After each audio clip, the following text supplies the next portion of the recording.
বঙ্গোপসাগরে বাংলাদেশের জলসীমায় ৬৫ দিনের মাছ ধরে নিষেধাজ্ঞার সময়সীমা কমিয়ে ৫৮ দিন নির্ধারণ করেছে সরকার। পাশাপাশি এই নিষেধাজ্ঞা এখন পার্শ্ববর্তী দেশ ভারতের সঙ্গে প্রায় একই সময়ে কার্যকর হবে। এতে স্বস্তি প্রকাশ করেছেন সাধারণ জেলে ও মৎস্য ব্যবসায়ীরা। এই সিদ্ধান্তকে যুগান্তকারী বলেছেন সংশ্লিষ্ট গবেষকরা। বিস্তারিত জানাচ্ছেন মোহাম্মদ আরিয়ান ইসলাম রাতুল। সামুদ্রিক মাছের সুষ্ঠু প্রজনন, উৎপাদন এবং টেকসই মৎস্য আহরণের লক্ষ্য প্রতি বছরই বাংলাদেশ ও ভারত সরকার নির্দিষ্ট সময়ের জন্য মাছ ধরার নিষেধাজ্ঞা জারি করে। বাংলাদেশের জলসীমায় এই নিষেধাজ্ঞা ছিল ২০ মে থেকে ২৩ জুলাই পর্যন্ত, অর্থাৎ ৬৫ দিন।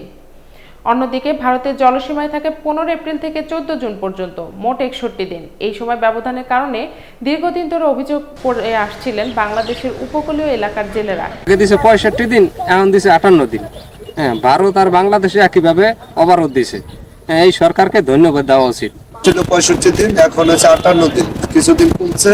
তার মানে আমাদের জেলেদের জন্য ভালো হয়েছে যে আমরা অবরোধের কিছুদিন আগে যদি নামতে পারি, ২-৪টা মাছ ধরে আমরা খাইতে পারবো, আমাদের ফ্যামিলি চালাইতে পারবে। তাদের দাবি, যখন বাংলাদেশের নিষেধাজ্ঞা কার্যকর থাকে তখন ভারতীয় জেলেরা নির্বিঘ্নে বাংলাদেশের জলসীমায় ঢুকে মাছ ধরে নিয়ে যায়, ফলে তারা ক্ষতিগ্রস্ত হন। আমরা মাছ ধরতে পারি না, আর ওই সময় ভারতীয়রা বোট ঢুকে আমাদের সীমানায় মাছ ধরে। এতে আমরাই তো ক্ষতির মুখে পড়ি।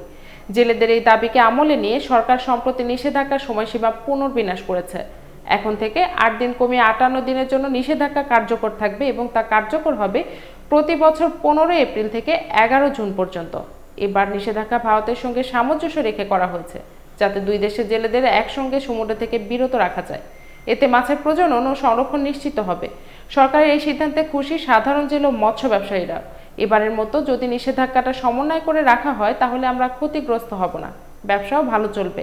এদিকে গবেষকরাও সরকারের এই উদ্যোগকে স্বাগত জানিয়েছেন। দুই দেশের মধ্যে সময়ের পার্থক্য না থাকলে সমুদ্রের মাছ সংরক্ষণের উদ্যোগ আরও কার্যকর হবে। এটা আমাদের দেশের জন্য খুবই গুরুত্বপূর্ণ সিদ্ধান্ত। প্রতি বছরের ন্যায় এবছর 15 এপ্রিল হতে 11 জুন সামুদ্রিক জলসীমায় মাছের উৎপাদন বৃদ্ধি, মাছের প্রজননের জন্য সকল প্রকার নৌযান নিষিদ্ধ ঘোষণা করা হয়েছে। আমরা আশা করি আমরা সকলে মিলে আমরা এই আইন বাস্তবায়নে সফল হব।